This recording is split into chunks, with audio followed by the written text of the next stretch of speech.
Bonjour Sylvain Maillard. Bonjour Romain Desarmes. Merci d'être avec nous. La grande interview de Sylvain Maillard sur CNews et sur Europe 1. Beaucoup d'actualités évidemment.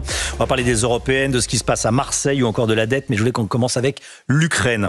Emmanuel Macron dit que notre soutien à l'Ukraine n'a aucune limite, aucune ligne rouge. Ce qui revient à dire que toutes les options sont possibles, y compris l'envoi de troupes au sol. Comme il l'a dit en début de semaine, on en a beaucoup parlé. La Russie lui répond que la France, par ses déclarations, augmente son implication dans le conflit.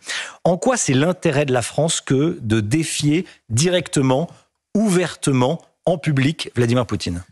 Poutine n'a pas de limite dans ses attaques.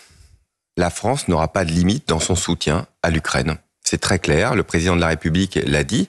Et d'ailleurs, je vous redis qu'il y aura un vote à l'Assemblée nationale mardi sur notre politique de soutien envers l'Ukraine.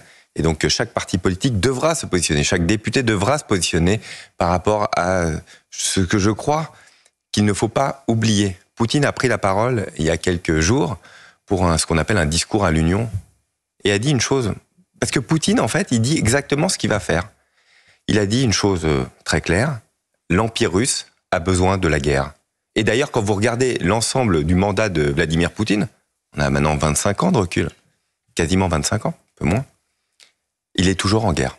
Toujours en guerre. La Tchétchénie, la Géorgie, la Crimée, l'Ukraine, il le dit, l'Empire russe a besoin de la guerre. Et donc, il faut lui montrer les limites. Et il faut être très ferme dessus.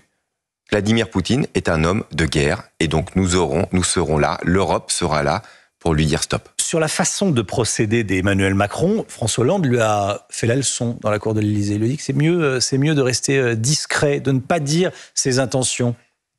Qu'est-ce que vous en pensez ? Moi, je pense qu'il ne faut pas se cacher. La situation est extrêmement grave ce qui se passe en Ukraine. Nos concitoyens le savent.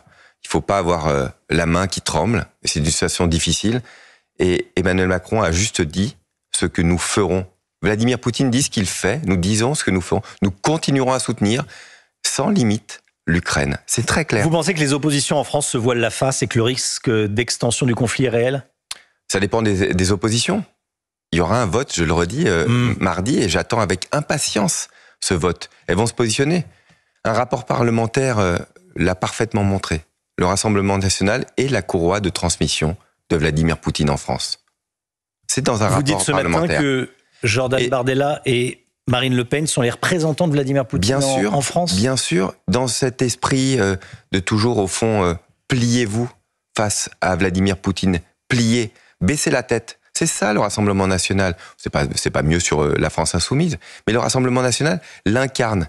Et mardi, vous verrez dans les votes, eux s'en défendent, et vous n'avez aucune preuve. Mais ce sont des accusations très graves. Mais ce sont des... Regardez, vous les accusez de jouer l'intérêt de la Russie avant mais bien celui de la sûr, France. C'est leur intérêt. Poutine a été leur banquier. Il est maintenant leur suzerain. Il se plie et au fond, souhaite que nous nous plions devant les volontés d'un dictateur qui est en train d'écraser un pays ami. Oui, c'est ça. Oui, c'est très grave.